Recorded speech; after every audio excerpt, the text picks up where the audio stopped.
even if you have both parents in the home, you don't always get the best examples, whether that's implicitly or explicitly taught to you.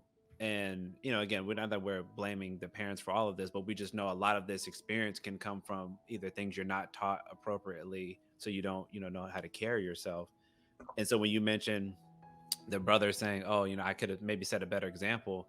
I know from my experience with some of the clients I deal with who come from single parent households, usually single mother households, if there is an older sibling, I usually try to give that type of perspective to them. Hey, man, I don't know if you are aware, or woman, if it's a older Mhm, older mhm, daughter, you are setting an example. It's not your responsibility. I'm not trying to bestow upon you being a mhm, mother or father, because that's not your role.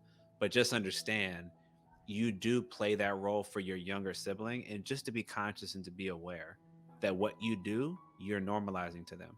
So if you want to carry yourself in a healthy and responsible way, you're not only doing a service to yourself, but you're also doing it for your siblings who might not have a mhm, better example mhm. to ascribe to. Right. So, those are the challenges, when you are dealing with some of those situations like you're describing. But I'm also a very big believer in, I subscribe to choice theory, and we are the culmination of the choices that we make. So you can have the best circumstances and still end up in not good situations, but those are largely based on the choices that you chose to make. Right. So you have to, at some point, which sometimes you have to confront people like you were describing, to help them to wake up. Say, you're putting yourself here. It doesn't have to be this way, but you Right. got to stop.